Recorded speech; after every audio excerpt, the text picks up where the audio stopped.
Bismillahirrahmanirrahim. Assalamualaikum warahmatullahi wabarakatuh.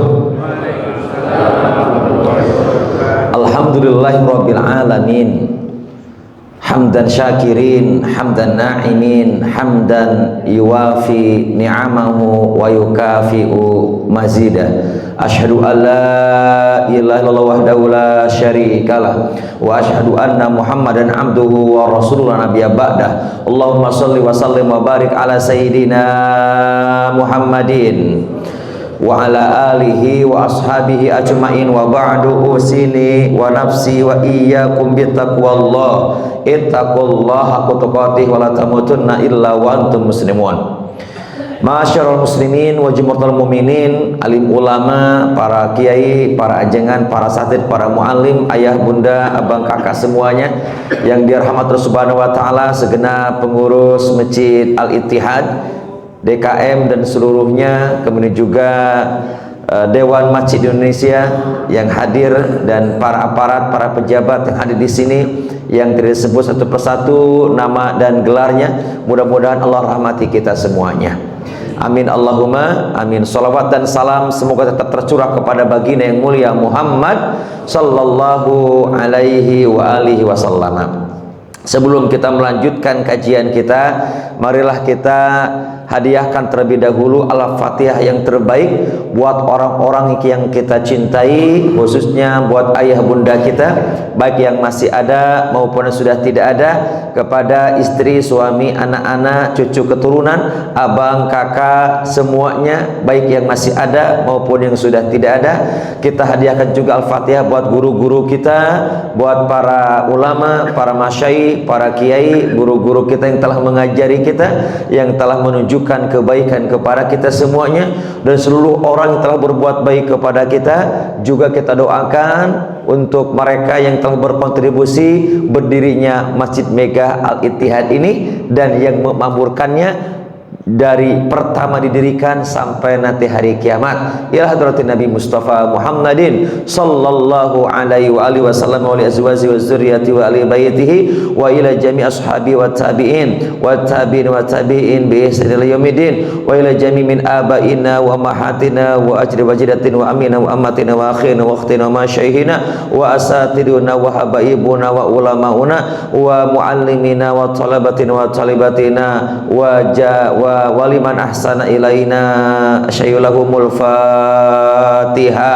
A'udzu billahi minasyaitonir rajim. Bismillahirrahmanirrahim. Alhamdulillahi rabbil alamin. Arrahmanir rahim. Maliki yaumiddin. Iyyaka na'budu wa iyyaka nasta'in. Ihdinas siratal mustaqim. Siratal ladzina an'amta 'alaihim ghairil maghdubi 'alaihim waladdallin.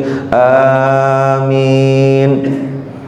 Yang kedua, kita doakan mereka yang sedang berikhtiar untuk berjuang, baik untuk menjaga dirinya, keluarganya, bangsa dan negaranya, terutama buat saudara-saudara kita yang sedang berjuang membebaskan dirinya dari cengkraman penjajah, yaitu saudara kita yang di Palestina.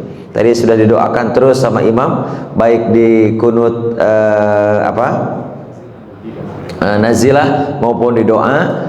Dulu ketika kita hendak merdeka, negara yang pertama kali mendukung kemerdekaan kita adalah negeri Palestina atau saudara-saudara kita yang di Palestina. Mereka juga sedang dijajah waktu orang Israel, tapi mereka berkumpul mengumpulkan donasi dan disumbangkan untuk kemerdekaan kita yang dibawa salah satunya oleh Kiai Haji Agus Salim. Jadi yang pertama kali mendukung kemerdekaan kita adalah bangsa Palestina, yang kedua baru bangsa Mesir, yang ketiga baru bangsa Arab. Ketika itu Jazirah Arabia mendukung kemerdekaan kita sebelum yang lainnya. Nah, hari ini Palestina sedang ingin membebaskan diri dari cengkeraman para penjajah. Mereka sedang ingin berjuang memerdekakan. Yang dulu tanahnya luas sekarang menjadi sedikit. Nah, hadiahnya dengan sholawat asygil. Sholawat apa? Sholawat asghir. Sholawat asghir adalah kalau kata guru-guru kita adalah sholawat di mana kita bermohon dengan sholawat itu adalah agar terjaga, terhindar dari orang-orang yang ingin berbuat zolim, berbuat jahil kepada kita, sehingga kita dijaga sama Allah Subhanahu wa Ta'ala, dan Allah selamatkan kita dari berbagai makar dan juga kezuliman yang ingin membahayakan kita semuanya. Hafal semuanya sholawat asghirnya? Hafal? Sallu ala nabi. Allahumma salli ala sayyidina Muhammad wa ashkili zalimin bizalimin. Allahumma salli ala sayyidina Muhammad wa ashkili zalimin bizalimin wa akhrijna min bainihim salimin wa ala alihi wa sahbihi ajma'in. Bersama-sama, Allahumma salli ala sayyidina Muhammad wa ashkili zalimin bizalimin. Allahumma salli ala sayyidina Muhammad wa ashkili zalimin bizalimin wa akhrijna min bainihim salimin wa ala alihi wa sahbihi ajma'in. Sekali lagi, Allahumma salli ala sayyidina Muhammad wa ashkili zalimin bizalimin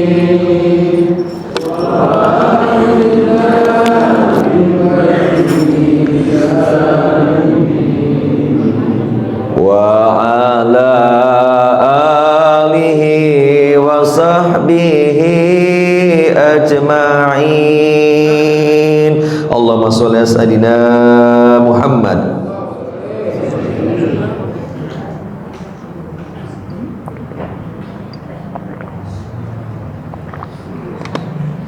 Hafal gak doa asghirnya? Hafal? Yang mau dapat sanad ijazah dari sholawat ini boleh nanti setelah materi selesai. Kalau mau dapat sanad atau ijazahnya saya sanadkan, saya ijazahkan insyaallah. Mudah-mudahan lebih berkah. Nah, guru-guru kita mengajarkan kalau kita ingin terhindar dari orang-orang yang ingin menjahili kita, membahayakan kita gitu ya. Nah, baca sholawat ini. Baca sholawat ini ya semampunya, sebanyak-banyaknya, semampunya, minimal paling tidak 1 kali. Apa kata Nabi? Man shalla alayya salatan sallallahu alaihi asyra salawatin wa yukhattu asyra khutuwatin wa yarfa'u asyra darajatin. Barang siapa yang bersolawat kepadaku 1 kali, maka Allah bersolawat kepadanya 10 kali. Allah menghapuskan 10 kesalahan dan Allah mengangkat 10 derajat hanya dengan membaca 1 kali. Apa makna Allah bersolawat kepada manusia?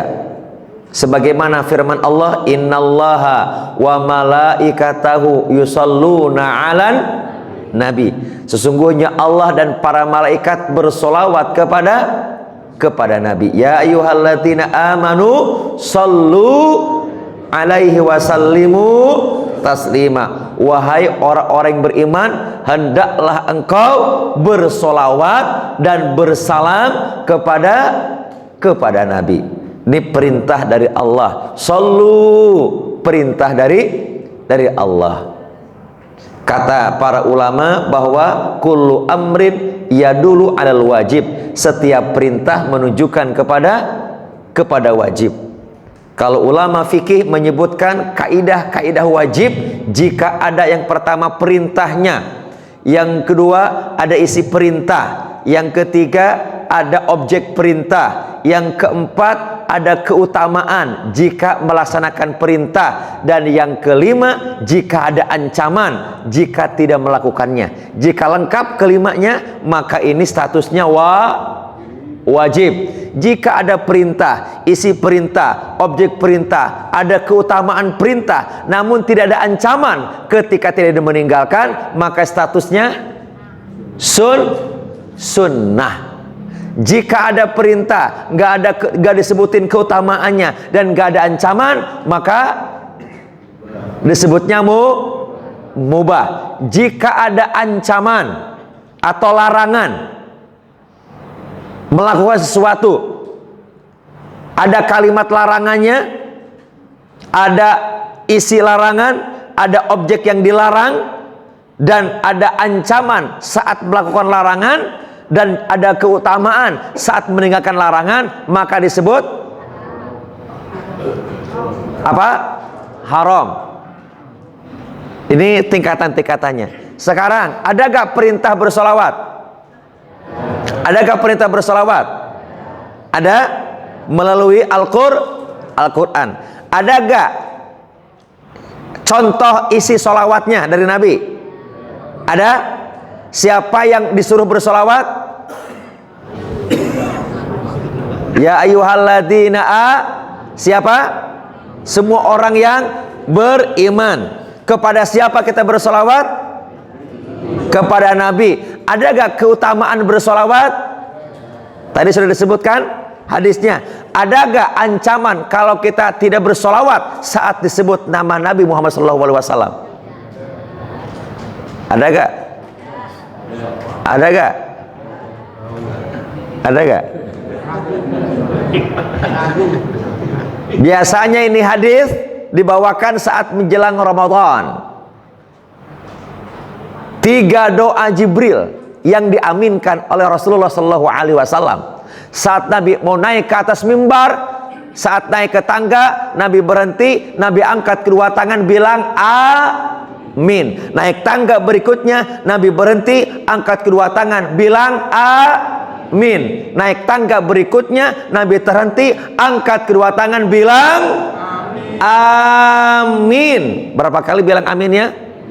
Para sahabat bertanya saat Nabi turun dari mimbar, ya Rasulullah, tidak seperti biasa kau naik mimbar, engkau berhenti, angkat kedua tangan bilang amin. Berapa kali? Berapa kali bilang aminnya? Ada yang ragu bilang amin ini kayaknya nih. Memang kata guru saya di tahun politik berat ngomong amin. Harus ditambahin ya Robbal. Padahal hadisnya jelas bilang apa Nabi? Amin. Ada yang ragu bilang amin ini. Ini kita sedang bicara hadis, tidak bicara politik. Nabi bilang amin berapa kali? Saat naik ke atas, ditanya sama sahabat, ya Rasulullah, kenapa engkau tidak seperti biasa naik ke atas mimbar berhenti 3 kali, angkat kedua tangan bilang apa? Amin. Ditanya, ada apa ya Rasulullah? Kabarkan kepada kami. Lalu Rasulullah SAW bersabda, tahukah engkau saat aku ingin naik ke atas mimbar, Jibril datang kepadaku berdoa dengan 3 doa, dan aku bilang amin. Siapa yang berdoa? Jibril. Siapa yang mengaminkan? Kira-kira kalau Jibril yang berdoa, Rasulullah yang mengaminkan, seperti apa doanya? Dahsyat gak? Qabul gak? Makbul gak? Istijabah gak? Istijabah. Orang Jibril yang berdoa. Jibril tangan kanannya Allah, tim suksesnya Allah. Tiada yang paling sering berinteraksi dengan Allah kecuali Jibril. Bolak-balik, bolak-balik, bolak-balik memberikan apa? Menurunkan apa? Wahyu dari Nabi pertama sampai Nabi Terakhir, bolak-balik berinteraksi dengan Allah, tangan kanannya Allah, tim suksesnya Allah. Jika ada yang hadir di sini tim sukses, menang, lalu kita minta kepada yang menang, minta jabatan, dikasih gak? Dikasih, orang tim sukses. Benar apa benar? Maka jangan salah, jangan heran nanti kalau banyak menteri, banyak komisaris, banyak direktur, banyak kepala badan, mereka yang tim sukses. Berapa benar? Jadi kalau ingin cepat jadi pejabat, jadilah tim sukses. Ini tim suksesnya Allah siapa? Jibril. Ketika Jibril meminta, kira-kira dikasih gak? Dikasih banget. Yang mengaminkan siapa? Rasulullah, Imamul Anbiya wal Mursalin, pemimpinnya para nabi dan para rasul. Mengaminkan, istijabah gak? Istijabah. Apa salah satu doa dari 3? Kata malaikat Jibril, celaka orang yang menyebut dan atau mendengar namamu wahai Muhammad, dia tidak bersolawat kepadamu. Apa kata malaikat Jibril? Celaka. Apa kata Nabi? Amin. Berarti ini termasuk kategori apa? Ancaman. Kategori apa? Kategori ancaman. Nah, lengkap kalau begitu. Ada gak perintahnya? Ada gak isi perintahnya? Ada gak objek atau sasaran solawatnya? Kepada siapa kita bersolawat? Ada? Ada gak keutamaan bersolawat? Ada? Salah satu hadis yang seperti tadi, banyak lagi hadis yang lainnya. Ada gak ancaman kalau kita tidak bersolawat saat kita mendengar Nabi Muhammad SAW? Ada? Nah, lengkap berarti wajib. Ada 7 kewajiban kepada Nabi sebagai bukti kita bersyahadat. Asyhadu alla ilaha illallah wa asyhadu anna Muhammadar Rasulullah. Ada nawaqidu asyhadatain. Ada tuntutan dari kita mengucapkan syahadat. Salah satunya adalah bersolawat kepadanya. Bersolawat kepadanya. Solawat itu adalah menyebut-nyebut, zikrul Rasul, menyebut-nyebut namanya. Bukti cinta sayang kita kepada orang yang dicintai adalah banyak menyebut-nyebut namanya. Menyebut nama Allah, zikrullah. Menyebut-nyebut nama Rasul, itu disebut dengan solawat. Sallu ala nabi. Baik, kita melanjutkan pembahasan kita tadabbur Al-Quran surat Al-Hujurat ayat ke-7. Kita baca terlebih dahulu ayatnya bersama-sama. Bismillahirrahmanirrahim. Wa'lamu anna fikum Rasulullah lau yuti'ukum fi kathirin minal amri la'anittum walakinnallaha habbaba ilaikumul iman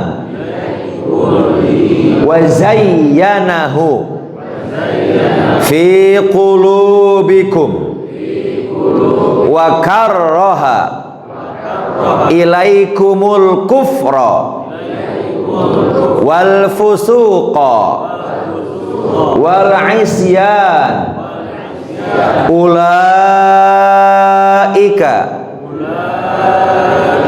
humur rasyidun. Surat Al-Hujurat ayat ke-7. Al-Hujurat ayat ke berapa? Ayat ke-7. Kita coba maknai setiap katanya. Wa'lamu, dan ketahuilah. Dari kata alima ya'lamu, bisa juga maknanya ilmuilah. Apa tuh? Ini nggak standar bahasanya. Ilmuilah. Apa tuh ilmuilah maksudnya?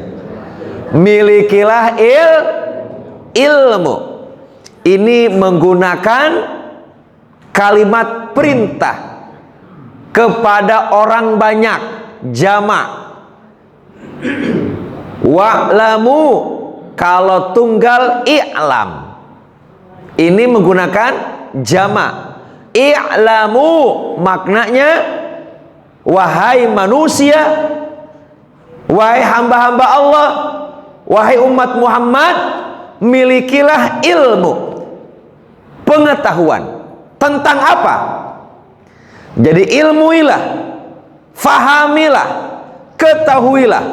Kata para ulama, jika ayat didahului dengan perintah milikilah ilmu, pelajarilah, fahamilah, ketahuilah, maka isi daripada ayat perintah itu pasti sesuatu yang besar, sesuatu yang besar, yang sangat mendasar, yang akan dijadikan prinsip atau pegangan hidup manusia. Seperti fa'lam annahu la ilaha illallah. Apa itu artinya?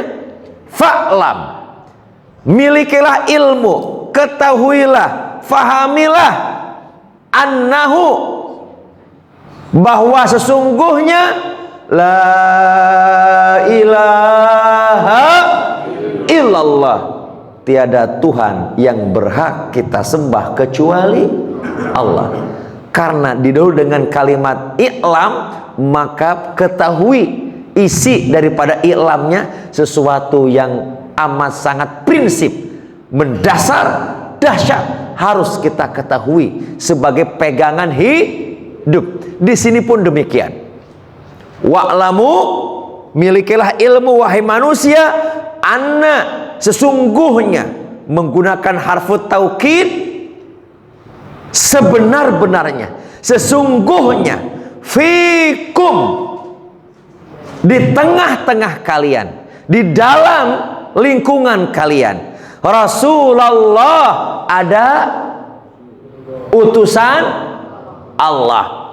Dulu utusan Allah adalah para nabi, para rasul.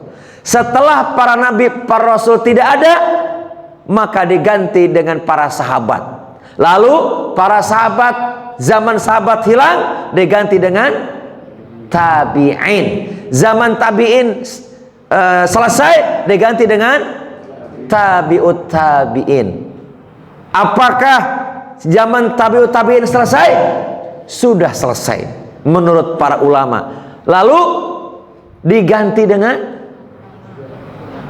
al-alim, al-ulama, salafun as-soleh. Terus sampai kata para ulama, di tempat manapun di mana ada suara azan berkumandang, di mana ada ruku dan sujud, pasti di dalamnya ada pelanjut dari Nabi kita Muhammad sallallahu alaihi wasallam. Dialah al ulama warasatul anbiya. Para ulama itu merupakan pewaris, pelanjut dari dakwahnya Nabi kita Muhammad sallallahu alaihi wasallam. Maka setiap tempat, setiap kaum, setiap daerah di dalamnya ada ruku yang sujud, pasti ada pewaris para nabi. Pasti ada al-alim, al-ulama yang sebagiannya adalah waliyun min auliyaillah, wali dari walinya Allah. Dulu ada manusia terpilih, namanya nabi. Terpilih dari para nabi, namanya rasul. Terpilih dari rasul, namanya ulul azmi. Terpilih dari orang-orang takwa, namanya waliyun min auliyaillah, walinya Allah subhanahu wa ta'ala. Nanti di antara para wali itu juga ada yang terpilih, ada yang disebut dengan waliyun kutub. Dari waliyun kutub terpilih lagi ada wali-wali yang lain, gitu ya, di setiap kampung, di setiap tempat. Maka ketika Al-Fakir saya diamanahkan untuk menjadi ambasador dai daerah 3T. Apa 3T? Bukan 3 triliun nih. Daerah apa? 3T? Oh, apalagi tuh. Kalau ditambah itu berarti ada 7T. Terjauh, tertinggal, terpencil, ya, terdalam, terluar, terdepan, terdepak, tersisihkan, terapa lagi itu. Pokoknya ter gitu ya. Ya kan? Dari ujung Aceh sampai ujung Papua. Ya kan? Papua sekarang sudah pecah. Ada Papua, Papua Barat, Papua Barat Daya, Papua Tengah, Papua Pegunungan. Alhamdulillah saya sudah sampai ke sana. Maluku, Maluku Utara, NTT, dan seterusnya. Ternyata, Masya Allah, di mana ada orang yang beriman, sujud dan ruku, ternyata penduduk kampung tersebut, saya suka tanya, di dalamnya ternyata ada wali-wali Allah, ada orang-orang terdahulu yang berdakwah awal-awal, yang masyarakat meyakininya dan membicarakan selalu tentang kelebihan-kelebihannya. Tentang apa? Kelebihan bagi wali apa? Karomah. Kelebihan Nabi dan Rasul, mukjizat. Kelebihannya orang bertakwa biasa, maunah. Apa maunah? Maunah. Ada ada unah nggak di sini? Ada? Oh, pulang kampung. Tapi ada ya unah ya. Karena disebut ma jadi maunah, gitu ya. Maunah. Ya. Kalau untuk wali Allah, karomah. Saya datang ke Sulawesi Barat, itu ada di Polewande Mandar, itu nyebrang sekitar mungkin 5 kilo atau berapa kilo gitu ya, ada pulau kecil, di sana ada makam Syekh Abdullah bin yang dulu awal kali pertama dakwah di sana. Dulu tantangan dakwah itu selain kemusyrikan adalah penjajah, dan mereka minta bukti.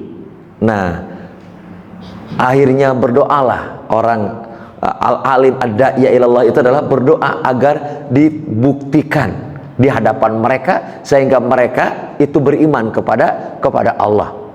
Maka dibuktikanlah. Kalau orang lewat dari satu pulau ke pulau menggunakan apa? Perahu. Beliau lewat dari pulau ke pulau gak menggunakan perahu, berjalan di atas air. Itu kata masyarakat. Kata siapa? Masyarakat. Di Ambon ada masjid tertua, ada salah satu waliyun min auliyaillah dari Turki.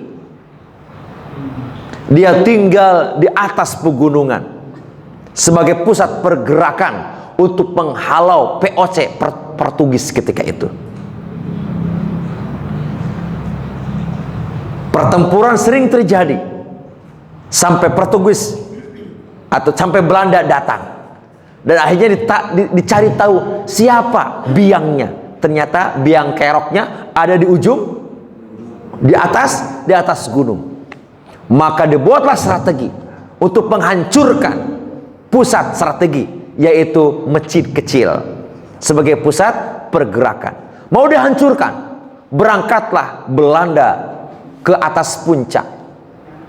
Malam bergerak sampai di puncak, ternyata masjidnya nggak ada. Masjidnya sudah pindah, ada di pinggir pantai sampai sekarang.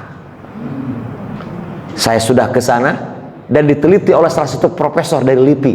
sampai dibuat prasasti, diteliti oleh profesor dari LIPI. Masjidnya utuh, apa yang dibuat di atas gunung itu tidak ada yang berubah. Di mana beduknya, di mana lampu bergantungnya, di mana mimbarnya, di mana mihrabnya, sama utuh. Hanya beberapa saat, mungkin menit, mungkin jam. Gimana cara membedakan masjid dari atas puncak gunung ke pinggir pantai tanpa berubah sedikit pun? Gimana kira-kira? Gimana kira-kira? Mungkin nggak kira-kira? Mungkin nggak? Mungkin kalau mereka punya iman. Mohon maaf, ini agak menceritakan keluarga saya. Khawatir ada kesombongan, saya beristighfar kepada Allah. Astagfirullahaladzim. Saya punya keluarga, baik dari bapak dari ibu punya pesantren. Dulu berjuang dengan para pejuang dari Tasikmalaya, baik di zaman penjajahan Belanda, di zaman penjajahan Jepang, sampai terakhir menghalau gerakan komunis. Gerakan apa? Gerakan komunis. Kalau saya pulang kampung, kadang mantan-mantan santri dari kakek saya itu nggak mau belajar lama, maunya belajar praktis. Mintanya apa? Mintanya amalan. Saya bilang, amalan apa? Ya dulu kan kakek bisa ini, bisa ini, bisa ini. Emang bisa apa kakek? Gitu ya. Selain diceritakan dari orang tua, dari kakek nenek, saya ingin mendengar langsung apa. Kalau kakek dari bapak itu adalah dicari-cari oleh Belanda, dicari-cari oleh Jepang, dicari-cari oleh PKI, yang lain ngumpet, kakek saya gak ngumpet, berdiri saja. Tapi mereka tidak melihat, walaupun dicari-cari kemanapun. Itu kata pengakuan santri Abah. Kalau ingin kelapa, maka ke perut naik, dipegang aja pohon kelapa, maka kelapanya turun. Itu kata pengakuan santri saya. Kalau dari kakek dari itu dari ibu, kakek dari ibu, kakek dari bapak, sembunyinya di dalam sungai, nggak pakai alat, tapi bisa tenggelam berjam-jam. Angkat naik ke darat, membawa banyak ikan. Itu pengakuan santri. Jadi kalau ingin makan ikan, tinggal tenggelam saja, ya kan? Nggak pakai alat, nggak pakai apa, naik ke darat, membawa ikan. Sampai pernah berdialog dengan ikan. Karena ikannya bisa ngedip dan bisa ngomong, kata santri, karena bisa ngomong akhirnya dilepasin lagi. Allahu a'lam bishawab. Ini kalau diceritakan kepada anak sekarang memang tidak masuk akal. Saya pun gak masuk akal, karena tidak semuanya bisa masuk akal. Allahu a'lam bishawab. Mungkin gak bisa terjadi? Bagi Allah mungkin gak? Bagi Allah mungkin. Termasuk karomahnya orang berilmu adalah bisa, mohon maaf, bisa menciptakan teknologi yang memudahkan kita untuk mencapai sesuatu yang diinginkan. Dulu ke Mekah naik apa? Kapal. Karomahnya orang bisa membuat kapal di zaman itu. Lalu naik pesawat. Berarti Allah beri kemampuan untuk bisa membuat pesawat. Naik kapal dulu berapa jam? Bukan jam lagi. Bulan. Betul ya? Bulan. Sekarang ke Mekah, kalau dari Jakarta 8 jam 55 menit. Dari mulai take off sampai landing. Ya dari nunggu sih lama. Dari mulai take off sampai landing 8 jam 55 menit. Kalau di Jakarta, kalau dari Aceh 5 sampai 6 jaman. Kalau dari Aceh ke Jeddah atau ke Madinah 5 sampai dari mulai take off sampai landingnya. Kalau dari Papua Oh jauh lagi, orang Jakarta Papua saja. Apalagi kalau transit, jauh juga ya, gitu, jauh juga. Nah, Allah mudahkan orang membuat pesawat, itu disebut dengan karomah. Dulu ingin menghubungi orang yang jauh di sana menggunakan surat. Lalu belakangan sebelum HP apa? Handphone. Apa namanya? Telepon. Dulunya telepati. Dulunya telepati. Lalu hadir telepon. Sekarang seluler, handphone. Bahkan bisa melihat gambar langsung.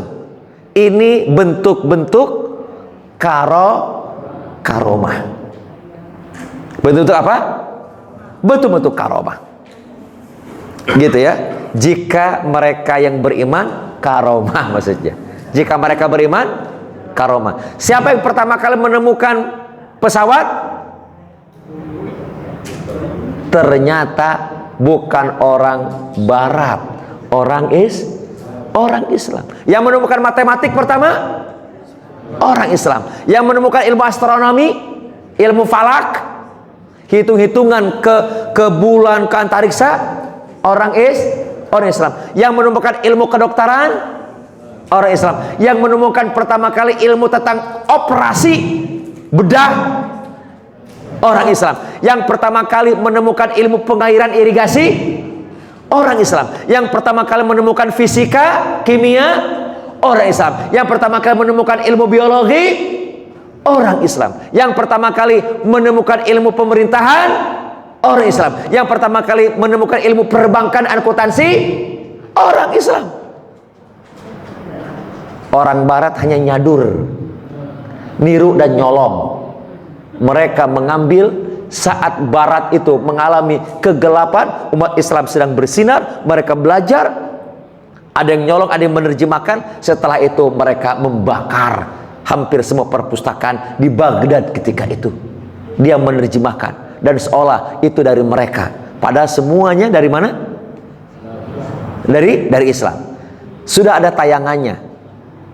Ada tayangan yang mereka akhirnya sebagian mengakui, yang mengakui hilang dari peredaran.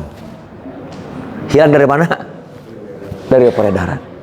Ketika mengakui sumber kemajuan ilmu pengetahuan teknologi dari Islam. Dari mana sumbernya? Dari qala Allah, qala Rasul. Bersumber dari Al-Quran, mereka menemukan ilmu astronomi. Bersumber dari Al-Quran, mereka menemukan ilmu transportasi, termasuk darat, laut, dan udara. Masya Allah. Keren gak Islam ini? Keren gak Islam ini? Keren gak Islam ini? Bersyukur, ucapin hamdalah kepada Allah. Alhamdulillah. Sekali lagi, di tengah-tengah kalian ada Rasulullah. Perbedaan Rasul kita Nabi Muhammad SAW dengan Rasul-Rasul yang lainnya disampaikan oleh Nabi. Salah satu hadis Imam Bukhari, Muslim, kita baca, innama ana rahmatun muhdatun. Apa kata Nabi? Sesungguhnya aku adalah rahmat muhdatun, yang dihadiahkan ke muka bumi.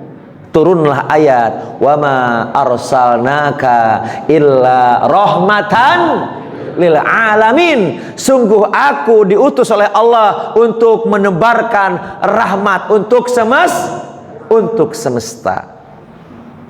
Salah satu bentuk rahmatnya adalah surat Al-Anfal ayat 33. Baca bareng-bareng ayatnya. Bismillahirrahmanirrahim. Wa ma kana Allahu liyu'adzibahum wa anta fihim wa ma kana Allahu mu'adzibahum wa hum yastaghfirun.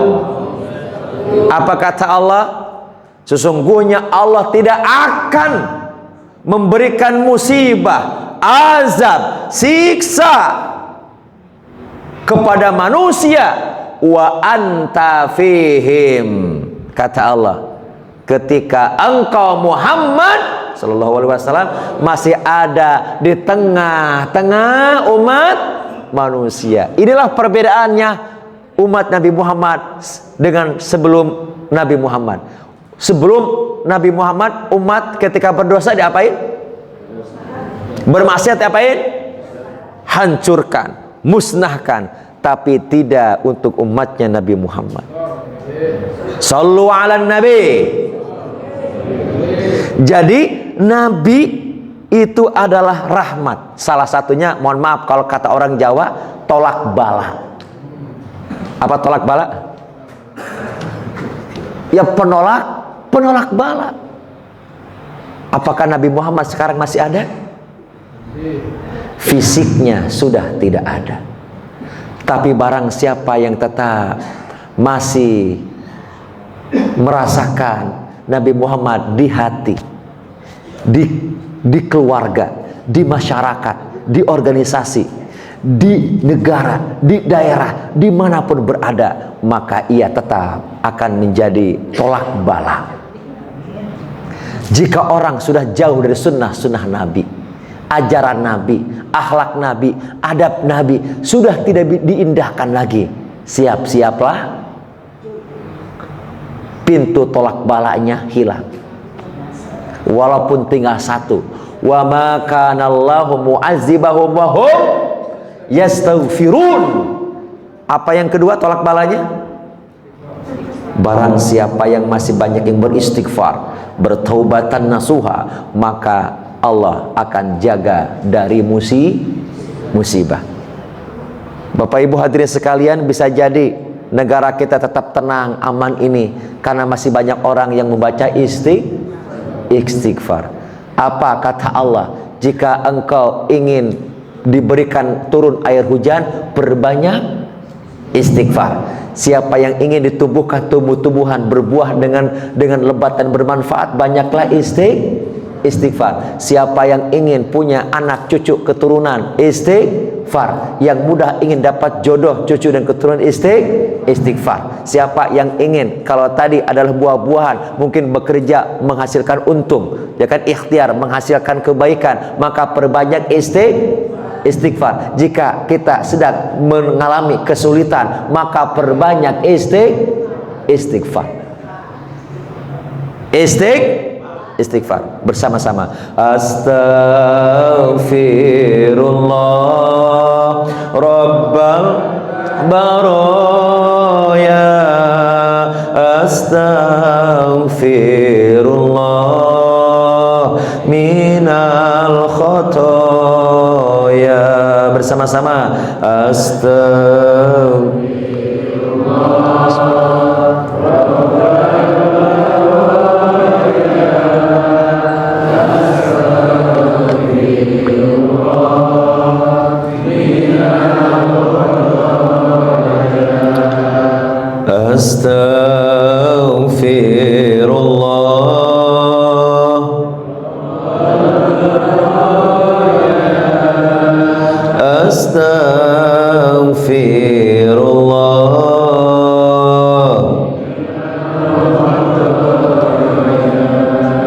Istighfar adalah tolak bala. Yang kedua setelah Nabi Muhammad SAW. Karenanya kita bersyukur kepada Allah, kita dijadikan umat akhir zaman, umatnya Nabi kita Muhammad sallallahu alaihi. Ya Nabi salam alaika, ya Rasul salam salam alaika, ya Habib salam salawatullah.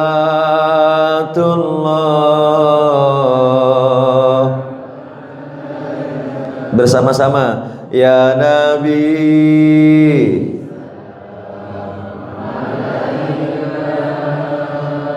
kami rindu padamu ya Rasulullah. Kami cinta dan sayang kepadamu ya Habiballah.